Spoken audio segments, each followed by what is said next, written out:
নমস্কার, শুভ সন্ধ্যা বন্ধুগণ। আজকের সন্ধ্যাটায় মানুষের শরীরের যে ইলেকট্রিক সিস্টেম, আমাদের শরীরেও ইলেকট্রিক সিস্টেম চলছে, ইলেকট্রনিক্স, কারণ তার মেন মিটার বক্স আমাদের ব্রেনে। আমরা নার্ভ নিয়ে প্রচুর আলোচনা করি, হুট করে ফোন করে ডক্টরকে বলিও নার্ভের প্রবলেম হয়েছে। বলা খুব সহজ, নার্ভের প্রবলেম হয়েছে, বাট যদি ঘুরিয়ে জিজ্ঞেস করে ডক্টর কোন নার্ভের প্রবলেম হয়েছে, তাহলে কিন্তু বলা যাবে না, বলতে পারবেন না। 33,000 millions nerve in our brain, সেখান থেকে সমস্ত নার্ভ আমাদের স্পাইনাল কর্ডের মধ্যে দিয়ে সারা শরীরের মধ্যে ছড়িয়েছে। যদি ব্রেনে কোথাও আঘাত লাগে, তাহলে শরীরের মধ্যে কোথাও একটা অর্গান ইনভ্যালিড হয়ে যাবে। যেভাবে আমরা দেখেছি প্যারালাইজড হয়ে যাবার পর, স্ট্রোক হয়ে যাবার পর মানুষটার শরীরটায় একটা অংশ প্যারালাইজড হয়ে যায়।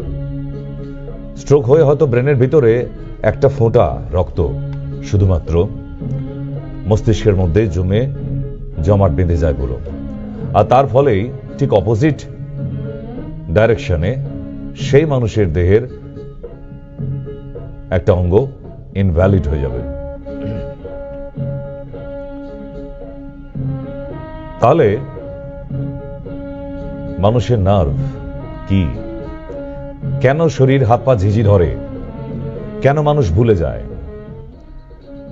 মেমোরি লস হয়ে যায়, ডিমেনশিয়া হয়ে যায়, কেন মানুষের খিঁচুনি হওয়া যে রোগটা, যেটাকে বলা হয় এপিলেপসি, বাংলায় যাকে বলে মৃগী,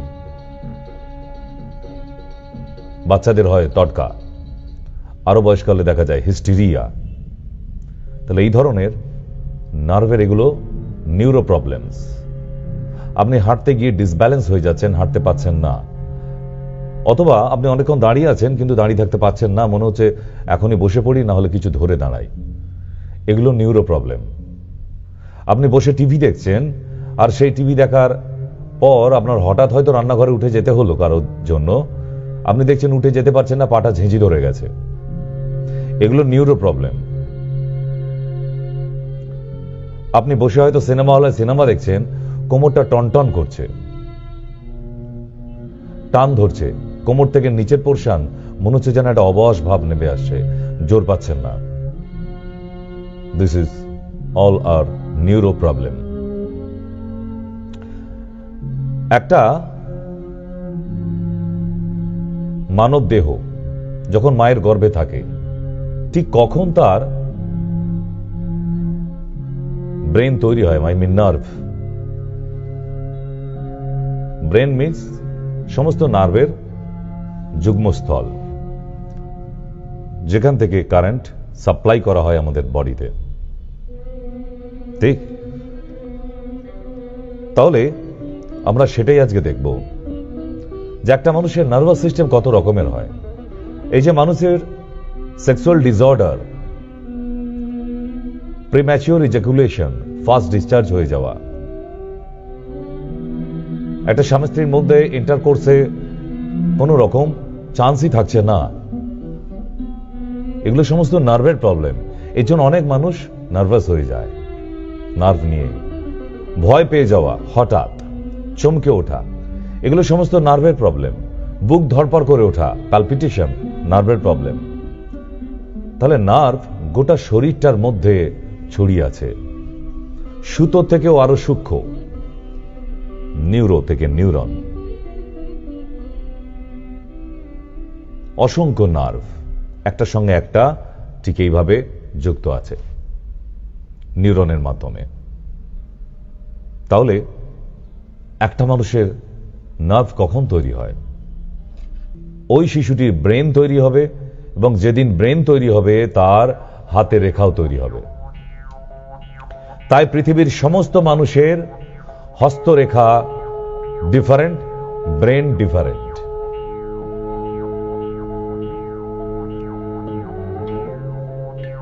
এবং আমরা তো শুধু হাতের এই রেখাগুলো বিচার করি, আপনারা জানেন কি যে এই থাম ইমপ্রেশন নেবার ফলে যে রেখাগুলো যাকে বলা হয় রেজর, এই রেজর পৃথিবীর প্রতিটা মানুষের ডিফারেন্ট, এবং একটা টিপসই দেখে একটা মানুষের চরিত্র বলে দেওয়া যেতে পারে যায়। এটাও এক ধরনের হস্তরেখাবিদ, কিন্তু আপনারা যে অ্যাস্ট্রোলজারদের জানেন তাদের এই বিদ্যা নেই। এইটা বিচার করে তারা কখনো হস্তরেখাবিদ্যা করেন না। রেজর, সাইকোলজি অ্যান্ড সায়েন্স, থাম ইমপ্রেশন। দেখবেন যে কোনো জায়গায় কোর্টে রেজিস্ট্রি করতে যান বা কোথাও সাক্ষী প্রমাণ রাখতে গেলে সরকারিভাবে নাম সইয়ের পরেও টিপসই নিয়ে নেয়, থাম্ব ইমপ্রেশন। কেন? আপনার পেনে লেখা সিগনেচার সেটা নকল করা যেতে পারে, কিন্তু থাম্ব ইমপ্রেশন কখনো নকল হবে না। কেন? কারণ পৃথিবীর যত মানুষ আছে সবার different thumb impression, like that. ঠিক এটাই। এবং মানুষের ব্রেনও কথা বলার জন্য চিন্তা ভাবনা, মেমোরি, মুভমেন্টস, এগুলো সব আসে বিচার বুদ্ধি। টেম্পোরাল সাইডে হিলিং, লার্নিং, ফিলিং, আপনার অনুভূতি, শোনা এবং শেখা। প্যারাইটাল ল্যাঙ্গুয়েজ, আপনি ভাষা রপ্ত করতে পারবেন আপনার যদি প্যারাইটাল ডেভেলপ থাকে। যদি অক্সিপিটাল আপনার খুব ভালো হয় তাহলে আপনার চোখের দৃষ্টিশক্তি ভীষণ ভালো হবে। যদি সেরিবেলিয়াম, এটাই হচ্ছে আমাদের ব্রেনের মেন অংশ, ব্যালেন্স, কোঅর্ডিনেশন, সারা শরীরটাকে ব্যালেন্স মেনটেন করে। এবারে দেখুন যে একটা ব্রেনকে যদি দুভাগে ভাগ করা যায়, left side and right side, তাহলে বাঁদিক যাদের উন্নত, লেফট সাইড, একটা মানুষের ব্রেন কখনো সমানভাবে ডেভেলপমেন্ট হবে না। কারোর বাঁদিকটা ডেভেলপমেন্ট হয়, কারোর ডান দিকটা। তাহলে বাঁদিক যদি খুব ইমপ্রুভমেন্ট থাকে কোনো বাচ্চার, তাহলে সে খুব লজিক্যালি কথা বলবে, অ্যানালিসিস পাওয়ার থাকবে ভীষণ, সিকোয়েন্সিং, আন্দাজ করার ক্ষমতা প্রচুর থাকবে, এবং অঙ্কে খুব ভালো হবে, ভাষা রপ্ত করতে পারবে, যে কোনো ল্যাঙ্গুয়েজ খুব সহজেই রপ্ত করতে পারবে, যে কোনো জিনিস বুঝবে, বোধ শক্তি ভীষণ ভালো হবে। আর গান, মিউজিক ভীষণ ভালো নেবে। কম্পিউটেশনস করার প্রবণতা অনেক বেশি থাকবে। আর রাইট সাইড যাদের ডেভেলপ থাকবে তাদের creativity, imaginations, holistic thinking, intuitions, arts, rhythm, মিউজিকে, নন ভার্বাল, অনুভূতি, ভিজুয়ালাইজেশনস, টিউনস, সঙ্গীতে তাদের ভীষণ, যাদের ডান সাইড ভীষণভাবে ডেভেলপ হয় তারা শিল্প মনোভিত্তিক মানুষ হয়, আর্টিস্ট হবে। যাদের রাইট সাইড ভীষণভাবে ডেভেলপ, তারা পড়াশোনা থেকে আর্টিস্টিক দিকে ভীষণভাবে ডেভেলপ করে। আর বাঁদিকে যাদের ডেভেলপমেন্ট তারা ম্যাথসে ভীষণ পাকা হবে, পড়াশোনায়, সায়েন্স, ইঞ্জিনিয়ারিং, ডক্টর, এই সমস্ত মানুষগুলো লেফট সাইড। এবার আপনাদের প্রশ্ন হতে পারে যে স্যার তাহলে সব মানুষের ওই কারোর লেফট সাইড ডেভেলপমেন্ট আর কারোর রাইট সাইড ডেভেলপমেন্ট করেছে? এমন কি কোনো মানুষ নয়, নেই যাদের পুরো ব্রেনটা left and right side both development? এরম খুব কম সংখ্যক পৃথিবীতে মানুষ আছে যারা ভালো পড়াশোনাতেও আবার শিল্পীও। এগুলো সারা পৃথিবীতে হাতে গোনা কয়েকটা মানুষ আসে, সবাই হবে না। পড়াশোনাতেও ভীষণ তুখর হবে, আবার শিল্প মনোভিত্তিক, আর্টিস্টিক টেন্ডেন্সি মারাত্মক। সে ভালো গাইতে পারে, সে ভালো আঁকতে পারে, সে ভালো ক্রিয়েটিভ স্কাল্পচার বানাতে পারে, আই মিন আর্টিস্টিক। এটা দেখবেন স্কুলের মধ্যে হয়তো কয়েকটা বাচ্চা, পড়াশোনাতেও তুখর, আবার স্কুলে ফাংশন হয় যখন গায়েও দারুণ। তাহলে বাছাই করা কয়েকটা মানুষ আসে এই রকম left side and right side both side brain development নিয়ে। আর ট্যালেন্ট, এবার বলবেন তাহলে যাদের ট্যালেন্ট আছে, ট্যালেন্ট নিয়ে জন্মাতে হয়, ট্যালেন্ট কখনো তৈরি করা যায় না। খুব ভালো করে বুঝবেন ব্যাপারগুলো। Yes, the born talent. আমরা বলি না, প্রচুর বাচ্চাকে দেখে বলি, ওফ এই বাচ্চাটা তো পুরো বর্ন ট্যালেন্টেড, বলে থাকি। এরকম অনেক বাচ্চা আছে অনুশীলন ছাড়াই দুর্ধর্ষ গায়, অনুশীলন ছাড়াই দুর্ধর্ষ ডান্স করে, মানে শিখতে হয়নি, এরা বর্ন ট্যালেন্টেড, মানে এরা কৃষ্টি নিয়ে জন্মেছে। এবার যদি বলেন যে তাহলে ট্যালেন্ট, স্কিল কাকে বলে? স্কিল মানে দক্ষ, ওটা অর্জন করতে হয়, আপনাকে প্র্যাকটিস করতে হয়, অনুশীলন করতে হয়। কেউ কেউ আছে প্র্যাকটিসের দ্বারা ভালো ট্যালেন্টেড, মানে তার ট্যালেন্ট শো করে। কিছু বাচ্চা আছে একদম উপর থেকে ট্যালেন্ট নিয়ে এসেছে পৃথিবীতে। তাহলে দুটোর মধ্যে তফাৎ বোঝা গেল। ট্যালেন্ট এটা নিয়ে জন্মাতে হয়, স্কিল ওটাকে অর্জন করতে হয়, লাইক দ্যাট। ওটাকে ডেভেলপ করতে হয়। যেমন সাইকেল চালানো শিখতে হয়, এটা স্কিল। ফুটবল খেলতে যাওয়া, সকালে দৌড়ানো, এটা স্কিল। আপনার দৌড়ানো প্র্যাকটিস করতে হবে, তবে আপনি ভালো দৌড়াতে পারবেন। হঠাৎ আপনার আজকে রাত্রিবেলা ঘুমাতে ঘুমাতে ইচ্ছা হলো যে আপনি কালকে সকালবেলা উঠে দৌড়াতে যাবেন, পারবেন না, পারবেন না। জাস্ট কেন? Because you have not habituate, আপনার অভ্যাস নেই কোনোদিন। স্কিল গাছে ওটা, ইটস এ স্কিল। কিন্তু ছোট্ট কিছু বাচ্চা আছে এই পাজল গেম একদম জন্ম থেকেই সাজিয়ে যায়। I mean they are talented, they are not gathering skill. এত ছোট্ট বাচ্চা হাতের রেখা এত সুন্দর ছবি আঁকে, তার মানে এরা ট্যালেন্টেড, বর্ন ট্যালেন্টেড। এত ছোট্ট গুটি মতো একটি বাচ্চা দেখুন দারুণ গান করে, এরা বর্ন ট্যালেন্টেড। এটা কি স্কিল না, ওটা তো অর্জন করতে হয়। বোঝা যাচ্ছে স্কিলের সঙ্গে ট্যালেন্টের তফাৎ? হ্যাঁ, বুঝতে হবে, না হলে এরকম বাংলার কাছাকাছি অনেক শব্দ আছে দুটোর মানে বলে স্কিল আর ট্যালেন্ট তো একই। ভুল। ট্যালেন্ট নিয়ে জন্মায়, স্কিল অর্জন করতে হয়। যেমন এই বাচ্চাটি ট্যালেন্ট আছে, নিয়ে জন্মেছে, তারপরেও প্র্যাকটিস করছে। তার মানে এই বাচ্চা বড় হলে হাজারে একজনে নয় লাখে একজনে হবে, সবাই চিনবে এই বাচ্চাকে।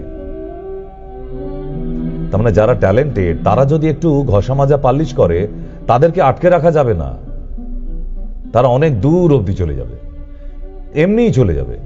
মানুষ এমনিই তাদের ভালোবাসবে, তাদের ছোট্ট ছোট্ট কারিগরিতেই মানুষ পাগল হয়ে যাবে, মনে হবে ঈশ্বর প্রদত্ত সন্তান। ঠিক এরকম বাচ্চা আপনাদের বাড়িতে অনেকের আছে। যাদের বাচ্চারা এরকম ভালো ট্যালেন্টেড তাদেরকে একটু প্র্যাকটিস করান, ওই বাচ্চার বড় হয়ে কোনোদিন পেটে ভাতের অভাব হবে না, অনেক বড় মানুষ হয়ে দাঁড়াবে। কিন্তু এরকম অনেক ট্যালেন্টেড বাচ্চা গরিব ঘরে আছে। আপনি দেখেছেন ট্রেনে কত ছোট ছোট বাচ্চা কি দারুণ গান করে। এটা যদি বড়লোক ঘরের কোনো বাচ্চা হতো তাহলে ওকে ভালো একটা টিচার রাখতো, সে আরো অনেক বড় জায়গায় পৌঁছে যেত, তাই না? কিন্তু কপাল যদি তার ভাগ্য সাথ দেয়, সে ওই বনগা লোকাল থেকেও কিন্তু বোম্বে চলে যেতে পারে, তাই না? না, আমি কাঁচা বাদামের কথা বলিনি। ঠিক, তাহলে এবার দেখা যাক মেমোরি কাকে বলে, কারণ আজকে সব ব্রেন নিয়েই আলোচনা হচ্ছে। What is memory? বিভিন্ন তথ্য সংগ্রহ করে সেভ করে রাখে, তাকে বলা হয় মেমোরি। মেমোরি চিপ আপনার মোবাইলে যেমন আছে মেমোরি চিপ, আমাদের ব্রেনের মধ্যেও আছে মেমোরি চিপ। এখানেও ভ্যারাইটিস ফাইল আছে। ঠিক, আমার এখানটা এখন কাজ করছে না, শো শেষ হয়ে গেলে পরের শোটা কি হবে। আবার এই জায়গায় একটা ফাইল রাখা আছে না, আজকে বাড়িতে পৌঁছে আবার নতুন একটা প্রেজেন্টেশন বানাতে হবে।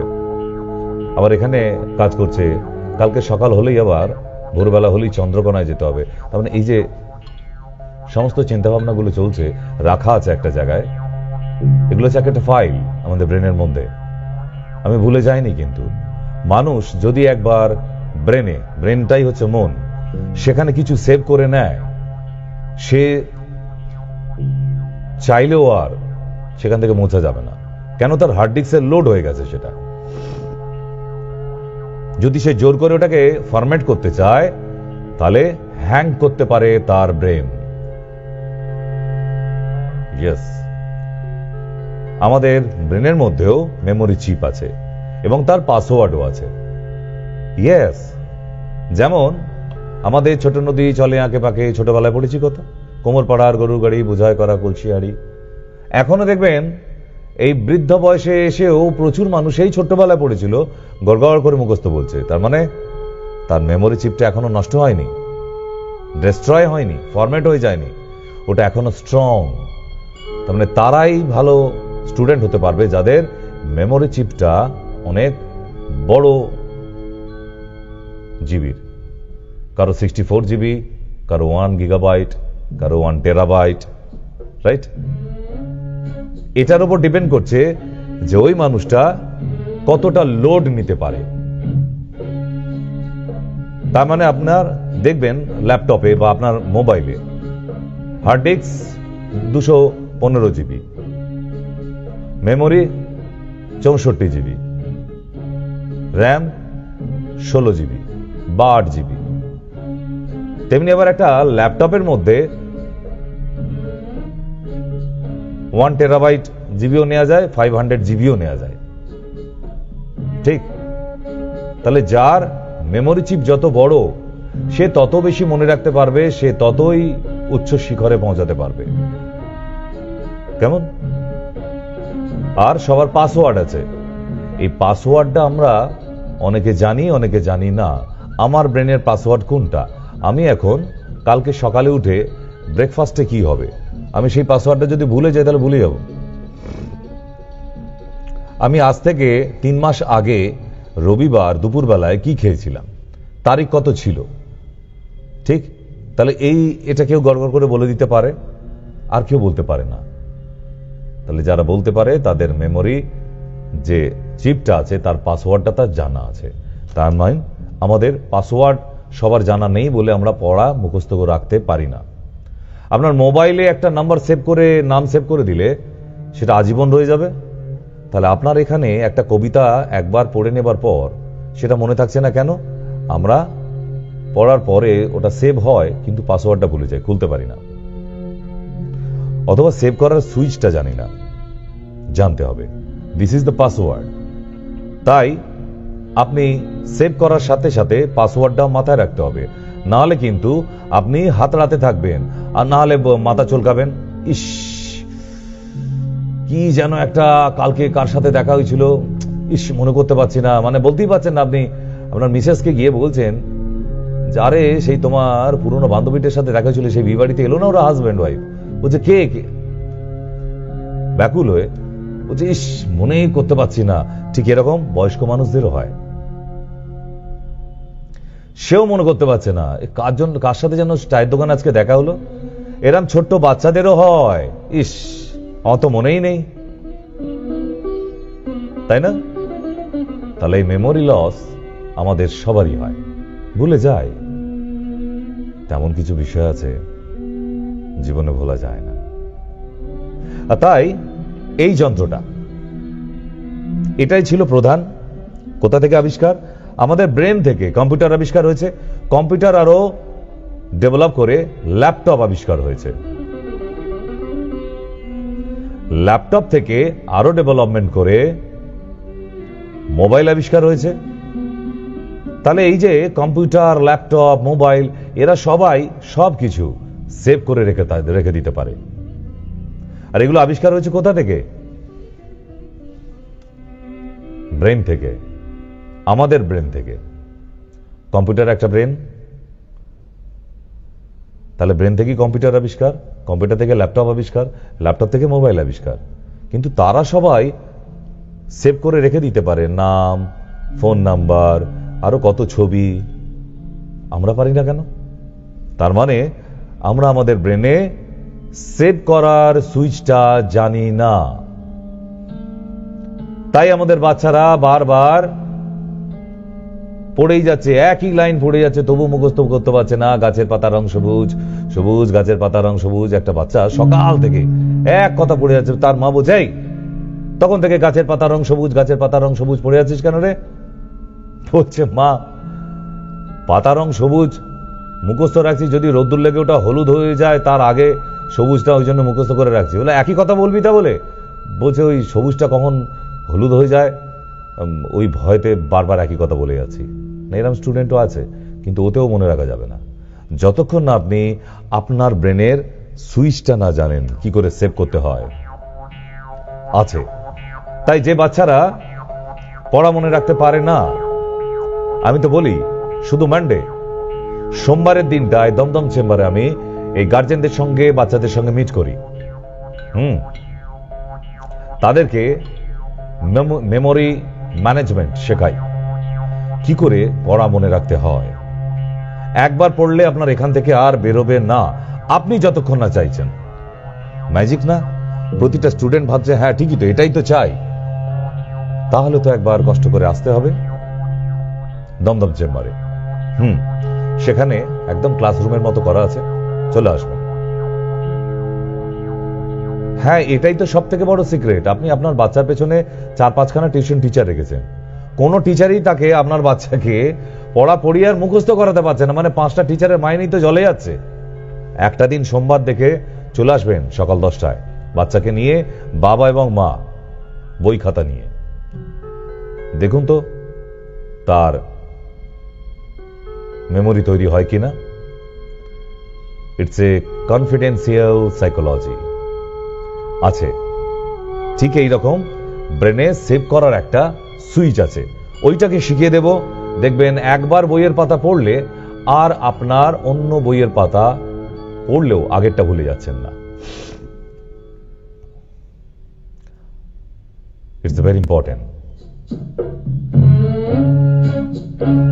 How to do picture study. কি করে পিকচারকে স্টাডি করতে হয় জানেন? কোন ছবিকে একবার দেখে নিলে ব্রেনের মধ্যে কি করে সেভ করে নিতে হয়, কিভাবে স্টাডি করতে হয়। যদি বাচ্চারা আজকে এইগুলো জেনে যায়, এই সিক্রেটগুলো, আজকে তাদের পরীক্ষায় ভালো রেজাল্ট করা কোনো ব্যাপার নয়। খুব ইজি ভাবে ডিস্টিংশন পাবে তারা, ব্রিলিয়ান্ট স্টুডেন্ট তৈরি হবে। ছবি দেখে স্টাডি করা, এগুলো জানতে হবে, শেখার আছে অবশ্যই।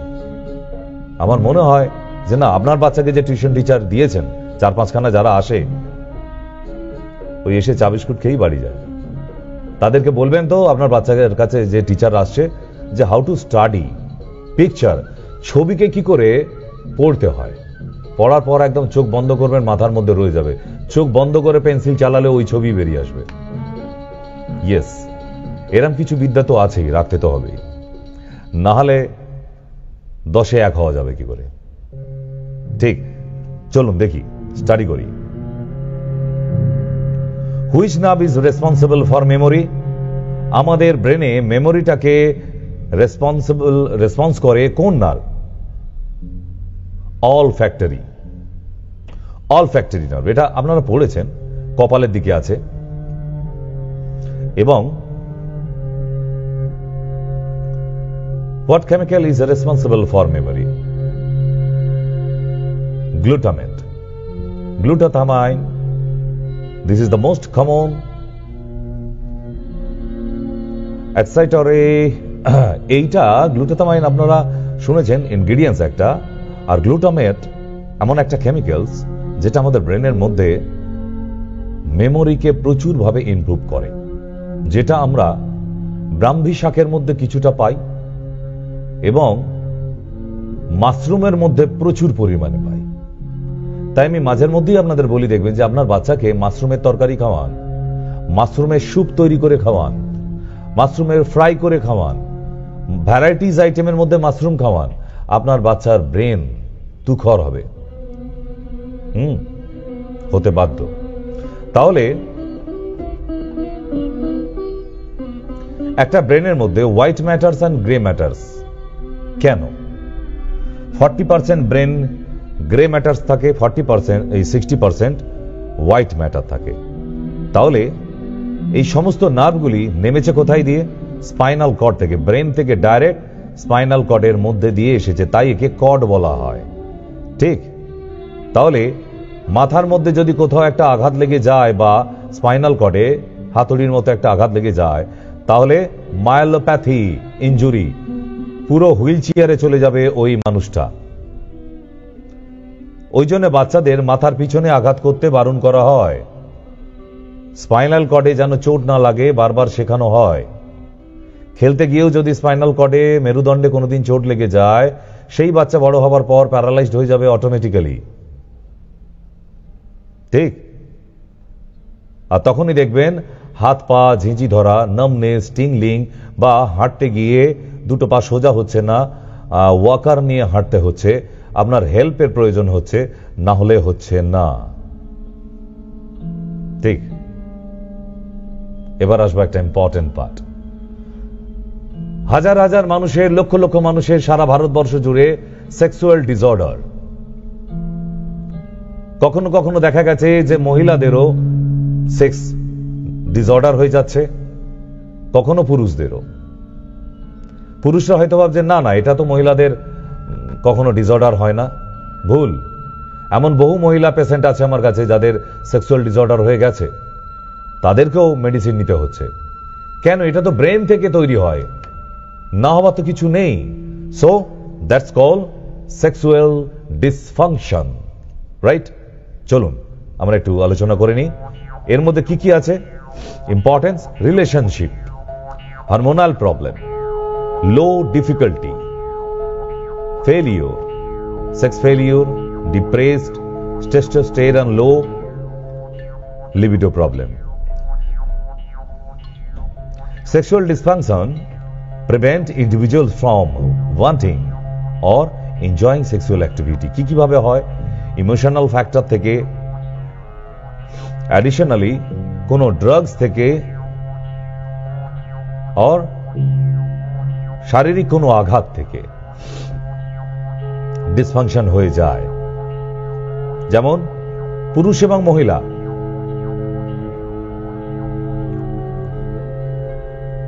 hyperactive sexual disorder, erectile dysfunction, premature ejaculation, delayed ejaculation, medication induced, মানে স্টেরয়েড জাতীয় যারা মেডিসিন প্রচুর ইউজ করেছে তাদের ডিসঅর্ডার হয়ে যেতে পারে সারা জীবনের জন্য। তেমনি মহিলাদেরও সেক্সুয়াল ইন্টারেস্টেড আউটসাল ডিসঅর্ডার, এটা হয়, ইন্টারেস্টটাই নেই। অর্গাজম ডিসঅর্ডার হয়, জেনিটোপেলভিক পেইন, পেনিট্রেশনে পেইন ডিসঅর্ডার, মহিলাদের যেগুলো হয়ে থাকে আর কি, যার ফলে মহিলাদের একটা আতঙ্ক সৃষ্টি হয়ে গেছে।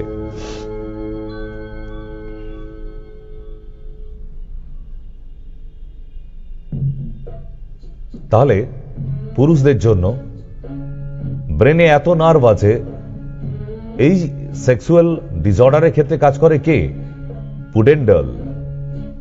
Pudendal nerve and dorsal nerve.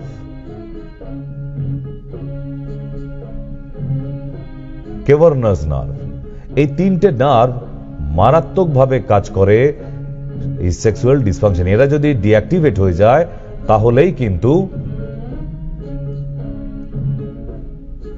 Disorder.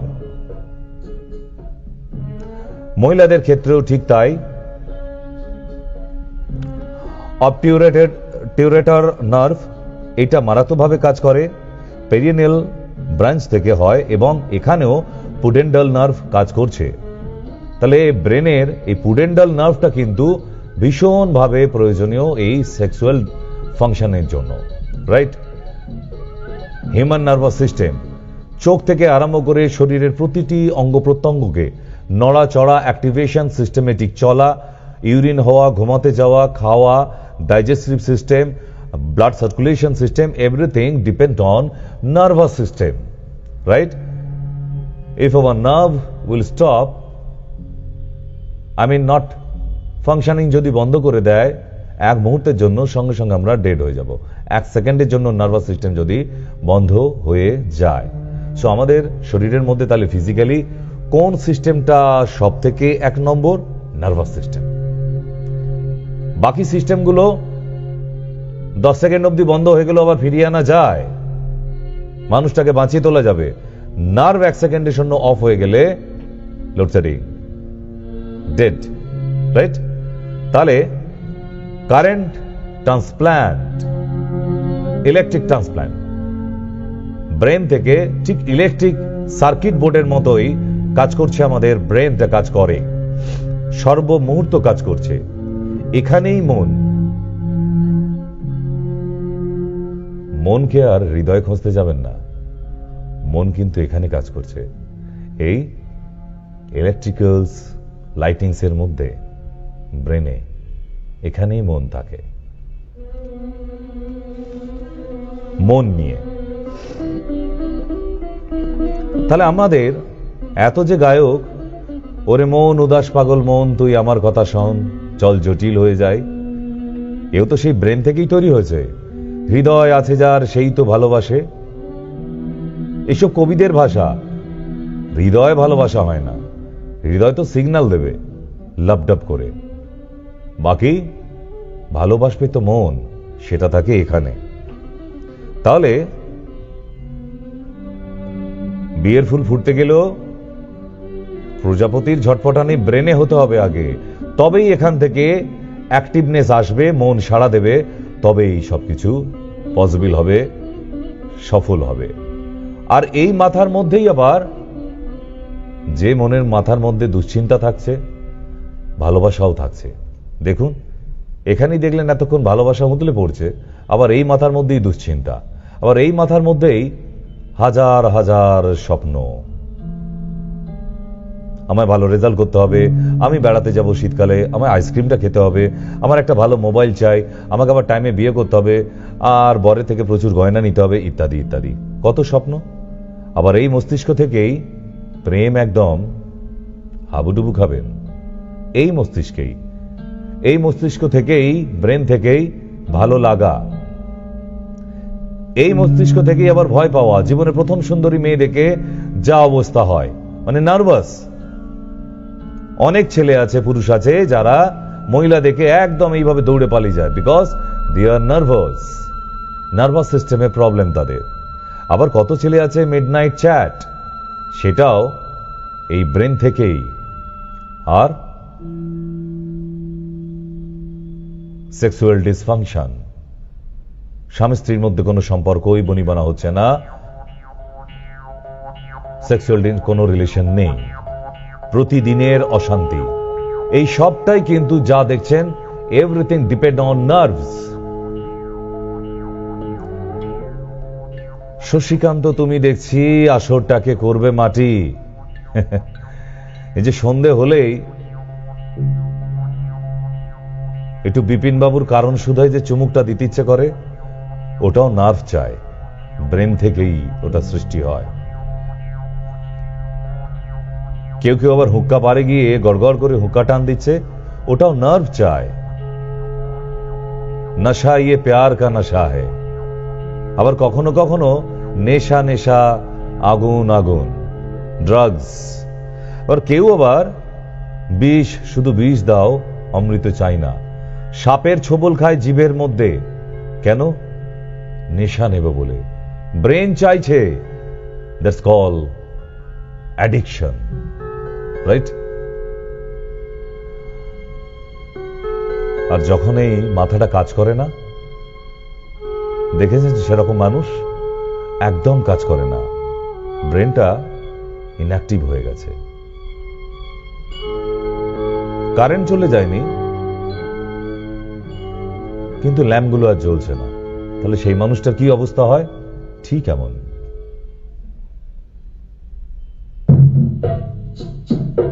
পাগল পাগল অবস্থা হয়ে যায় ওই মানুষটার, যখন তার ব্রেনের নার্ভ, মন কিছুই আর কাজ করতে চায় না। দেশে যেতে এত পাগল দেখেন, তাদের নার্ভগুলো সব ইনঅ্যাক্টিভ হয়ে গেছে ব্রেনের মধ্যে, কগনিটিভ ফাংশন ডিসঅর্ডার। তার মেমোরি চিপ হারিয়ে গেছে, সে চেনে না তার বাড়ি কোথায়, অ্যাড্রেস বলতে পারবে না। পৃথিবীর কোনো পাগল তার বাড়ির অ্যাড্রেস বলতে পারে না, তার মেমোরি চিপটা লস্ট।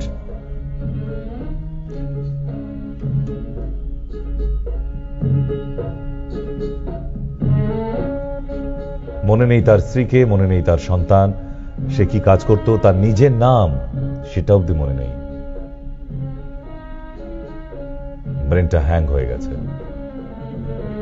তাই তো সে পাগল আজ। ঠিক এমন অবস্থা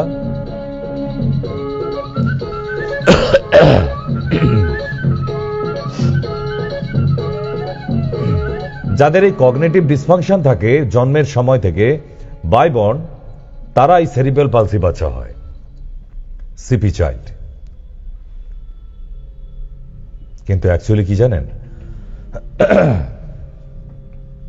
একটা মানুষ তখনই ব্যালেন্স ঠিক রাখতে পারবে যখন সে তিনটে জিনিস ঠিক রাখবে: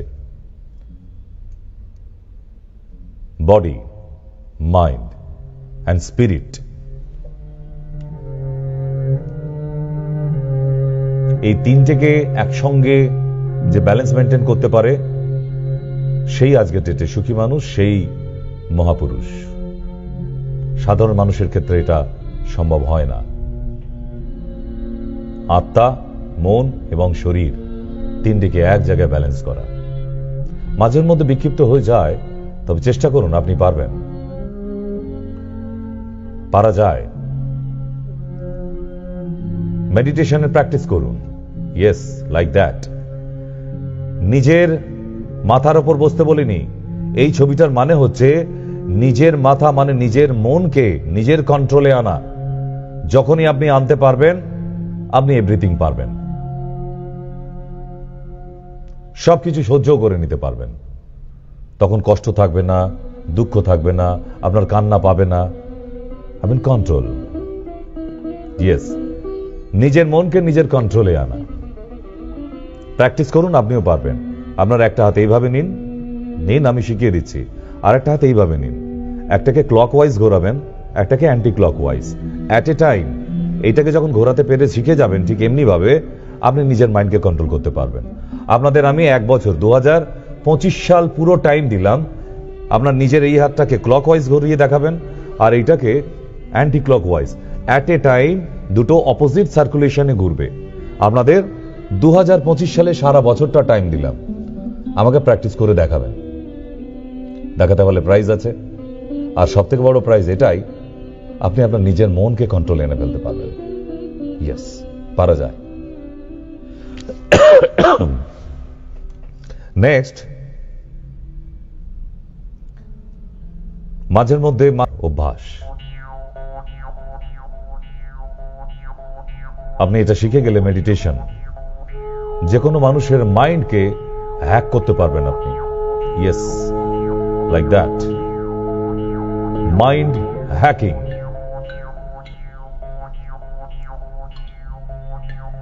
যেমন কম্পিউটার হ্যাক করা যায়, একটা মানুষের ব্রেন তাকেও হ্যাকিং করতে পারেন যদি আপনি মেডিটেশনে পারদর্শী হন।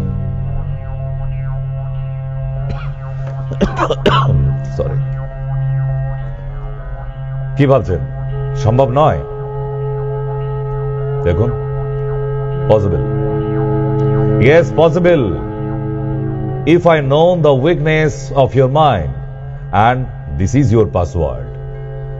আপনি যার মনকে বা মাইন্ডকে হ্যাক করতে চাইছেন, তার মনের পাসওয়ার্ড, মাথার পাসওয়ার্ড। যেমন প্রতিটা কম্পিউটারের পাসওয়ার্ড হয়, প্রতিটা মানুষের ব্রেনেরও একটা করে পাসওয়ার্ড হয়। আর আপনি যদি মেডিটেশন প্র্যাকটিস করেন, তাহলে আরেকটা মানুষের মনের পাসওয়ার্ড জানতে পারা যায়।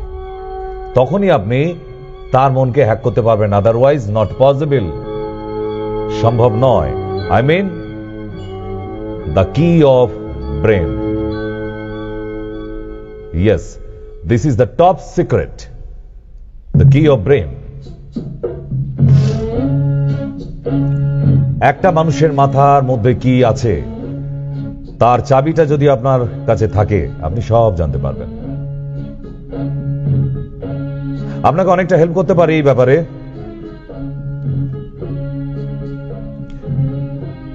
যদি আমাদের একটা মার্ভেলাস প্রোডাক্ট আছে, yes, day and night. This is a miracle and fabulous product. Only 10 ml for your love. নিজের মস্তিষ্ককে উর্বর করার মারাত্মক একটি প্রোডাক্ট, ডে অ্যান্ড নাইট। নামটা লিখে রাখুন, যেটা আমাদের এখানে অনলাইনে অর্ডার করলেই পেয়ে যাবেন। খাবার নিয়ম 10 ml লিউকওয়ার্ম ওয়াটার। শুধু ব্রেনের উর্বর মানে পড়াশোনাতেই ডেভেলপমেন্ট নয়, প্রেমে আনে নতুন জোয়ার।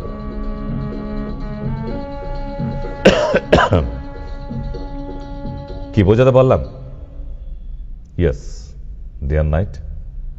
তাহলে অনেক কিছু তথ্য জানতে পারলেন যে মানুষের মস্তিষ্ক কি। ভাবেই না, নিজের মাথাটা নিয়ে কোনোদিন ভেবেছেন নাকি? আপনি তো অন্যের মাথা নিয়ে ভেবে চলেছেন, এই ওর মাথায় কি চলছে রে, ও কি ভাবছে রে, ওকে। আপনি আপনার মাথাটা নিয়ে ভাবুন, তাতে ইমপ্রুভমেন্ট হবে। আপনি আপনার ঘরটা নিয়ে ভাবুন, সুন্দর হবে। পরের ঘরে কি হচ্ছে ওটা জানতে গিয়ে আপনার ঘর ভালো হবে না, অশান্তি হবে। পরের ঘরে উঁকিঝুঁকি মারতে গেলে নিজের ঘরে অশান্তি হবে। তার থেকে নিজের ব্রেনটাকে ডেভেলপমেন্ট করুন। অন্যের ব্রেনে কি চলছে আপনার দেখার দরকার নেই তো, ঠিক? তো সেই জন্যই আশা করি এই জিনিসটা মাথায় ঢুকলো। এবং এই প্রোডাক্টটা এত মারাত্মক যেহেতু ব্রেন ডেভেলপমেন্টের জন্য, এটা নার্ভাস সিস্টেমকে ডেভেলপ করে, নট অনলি ব্রেন, হোল বডির নার্ভাস সিস্টেমটাকে। এই যেমন হাত পা জি ধরা, মুটো করতে পারছেন না, লিখতে গিয়ে লাইন বেঁকে যাচ্ছে, পার্কিনসন, হাত কাঁপছে, এগুলো সব নার্ভের প্রবলেম। এভরিথিং, ভুলে যাওয়া নার্ভের প্রবলেম, ঝগড়া করে ফেলা, রাগ করা, ক্ষণিকে ক্ষণিকে রাগ করা, অযথা রাগ খিটখিটে হয়ে যাওয়া, এগুলো সমস্ত কিছু নার্ভের প্রবলেম। এগুলোকে ঠিক করা যায়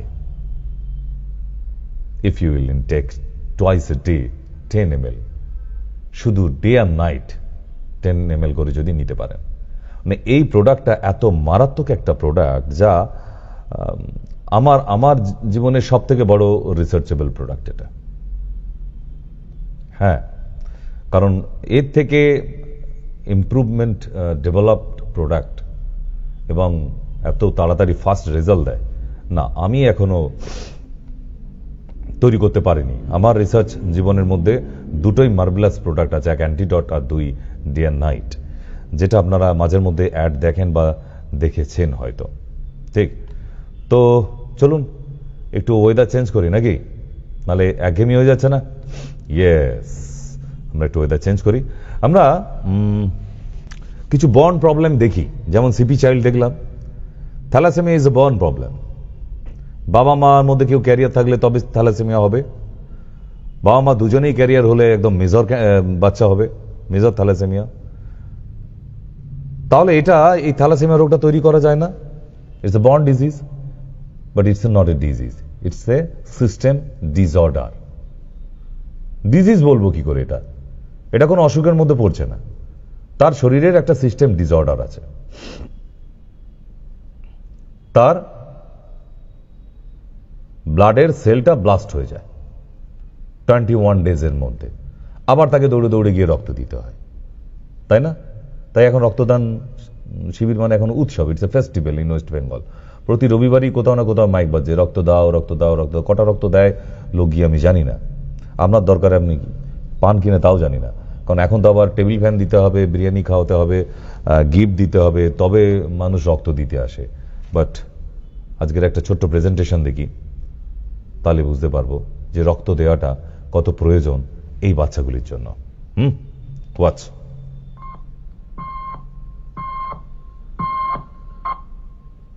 हेलो अंकल।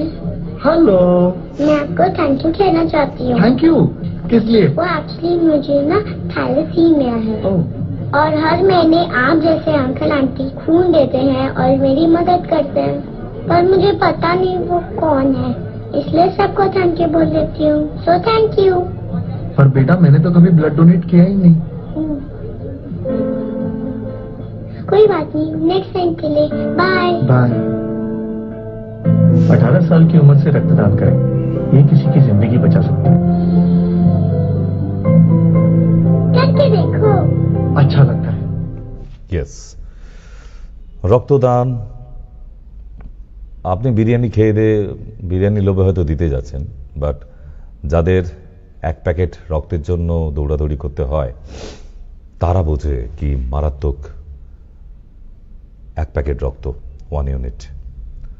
সো বিরিয়ানি লোভে নয়, বাই হার্ট দিয়ে আসুন। রক্তদান করলে শরীরে রক্ত শেষ হয়ে যায় না, ভুল। এই চিন্তা ভাবনাগুলো ভুল, একটু নিজেকে বদলান, ভালো লাগবে। কারণ মানুষের চিন্তা ভাবনার পরিবর্তনের তো দরকার আছে। তাই না? যদি আপনারা নিজেদের থিঙ্কিং এর মধ্যে পরিবর্তন না আনেন তাহলে কি করে হবে বলুন তো? শুধু ইচ্ছাটা দরকার আছে যে হ্যাঁ আমি কিছু ভালো করতে চাই, তাহলে একটা মানুষ ভালো করতে পারে। তার জন্য খাতা, পাঁজি, ক্যালেন্ডার এসব দেখার কোনো প্রয়োজন নেই। কেমন? চলুন আমরা আর একটা সুন্দর প্রেজেন্টেশন দেখি যে চাইলেই মানুষের উপকার করা যায় যদি আমরা চাই, না চাইলে তো হয় না, তাই না? চাইতে হবে। চাইলে মানুষ সবকিছু পায়, কিন্তু চাইতে হবে। চাওয়াটা চাওয়ার মতো দরকার, তাহলে পৃথিবীর সব জিনিস ছোঁয়া পাওয়া যায়। সেই চাওয়াটার মধ্যে গভীরতা থাকা দরকার আছে, ডেপথ রাখতে হবে। ঠিক, চলুন এইরকম একটা প্রেজেন্টেশন দেখি।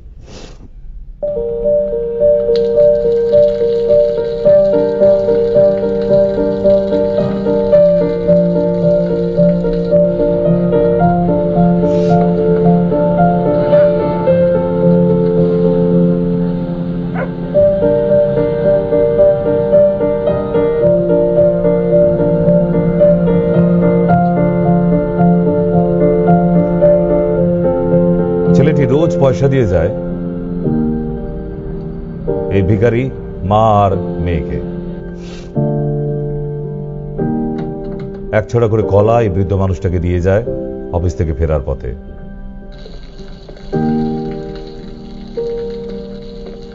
রোজ জল পড়তো, ওখানে ওই আদমরা গাছটাকে বসিয়ে দিয়েছিল।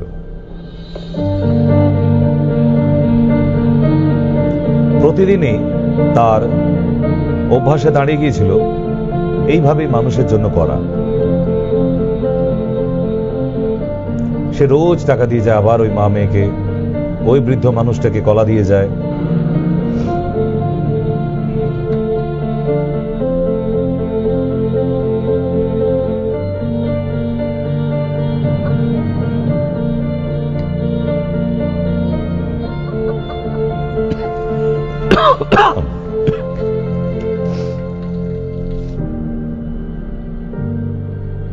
এমনি করে দিন যেতে যেতে মানুষের সাথে থাকতে থাকতে অনেক মানুষ, এমনকি কুকুর অবধি তাকে ভালোবাসতে শুরু করে। একদিন দেখে মায়ের পাশে মেয়েটি নেই। তার পয়সা জমাতে জমাতে মেয়েটাকে স্কুলে পাঠাতে শুরু করেছে। ইটস এ মিরাকল না?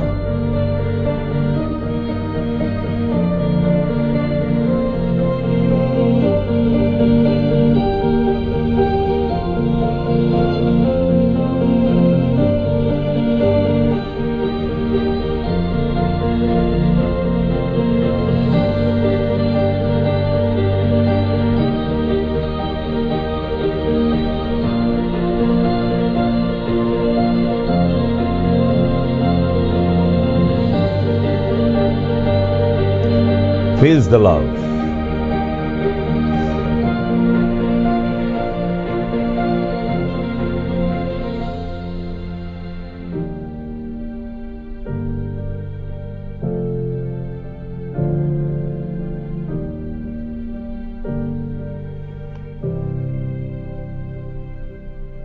চলো ফিরে আসি।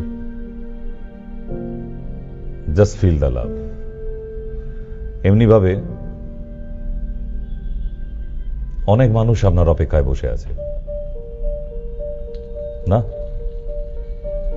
থেমে যাওয়া থাকার জন্য তো জীবনটা নয়। যে কটা দিন জীবনে প্রাণটা ধুপুক খুলবে, যতদিন শ্বাস আর প্রশ্বাস চলবে, আপনার জন্য কেউ তো অপেক্ষায় আছে। ভাবুন, এত বড় পৃথিবী, সারা পৃথিবীতে কত মানুষ আপনার জন্য অপেক্ষায় আছে, তাদের জন্য ভাবার কি কোনো দায়িত্ব নেই আপনার? নিশ্চয়ই আছে।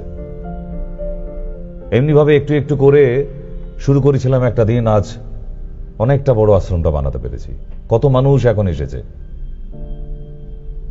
এখন মনে শান্তি লাগে যে যখন শুরু করা হয়েছিল কত লোকের কথা, কত কেস কাচারি, কত কি। জমি দিতেই চায়নি লোক, আশ্রম হবে বলে। আজকে ওই আশ্রম লোকে এখন ফ্যামিলি নিয়ে দেখতে আসে। অনেকে বসে আছে আপনার জন্য, অপেক্ষা করছে। তাদের জন্য কিছু করুন, ভালো লাগবে। না, তা বলে নিজের বাচ্চাটাকে বাদ দিয়ে নয়। আর প্রতি সোমবার আপনাদের জানানো থাকলো, ফুল ফ্যামিলি এবং আপনার বাচ্চাকে নিয়ে যদি মনে হয় যে হ্যাঁ আপনার বাচ্চার কোথাও একটা প্রবলেম হচ্ছে, সে পড়ে মনে রাখতে পারছে না, কোনো একটা সাবজেক্টে সে যেন মাথায় নিতে পারছে না, তার কিন্তু কজ আছে, সাইকোলজিক্যালি নিয়ে আসতে পারে সোমবারে। আর এই বাচ্চাদের ফ্যামিলি যারা আসে তাদের জন্য একদম ফার্স্ট কোনো ওয়েটিং লিস্টে রাখি না, সোমবারটা রেখেছি। একটা দিন হয়তো আপনার অফিস কামাই হবে, একটা দিন হয়তো আপনার বাচ্চার স্কুল কামাই হতে পারে। আমি আপনাকে একদিনে আপনার বাচ্চাকে যা দিয়ে দেব তার সারা বছরের ব্রিলিয়ান্ট রেজাল্ট হবে। অবশ্যই ভালো রেজাল্টের কিছু প্রসিডিওর থাকে, সেগুলো মেনটেন করাবার চেষ্টা করুন। আর পারলে day and night health drinks, it's a health drinks, it's not medicine, নিতে থাকুন সবাই মিলে সপরিবারে। ঠিক। আর মানুষের জন্য ভাবুন, কোনো একটা যে আপনার নজরে প্রতিদিন একটি ভিখারি আসে, তার জন্য একটু ভাবুন। কোনোদিন মন থেকে 10টা টাকা দেবেন প্লিজ, তার থালা থেকে 8 টাকা তুলে নেবেন না, কেমন? তাহলে দেখবেন পৃথিবীটা অনেক সুন্দর, মনে আপনার কোনো দুঃখ থাকবে না, কষ্ট থাকবে না, কষ্ট আপনাকে ছুঁতে পারবে না। করুন মানুষের জন্য। আপনি তো ঠিক রাস্তায় আছেন, তাহলে আপনার কষ্ট আপনাকে স্পর্শ করতে পারে না। ক্ষণিকের জন্য হয়, সে তো অন্ধকারও হয়, আবার তো সকাল আসে, তাহলে মন খারাপ করার কিছু নেই। নিজে যদি ঠিক রাস্তায় থাকেন, আপনি দেখবেন মনও ঠিক আছে, কেমন? তাহলে আজকে অনুষ্ঠানটা আরেকবার রিপিট করে দেখবেন, অনেক কিছু জানতে পারবেন। বিদায় নিয়ে আজকে ভালো থাকবেন সবাই। আজকের জন্য শুভ।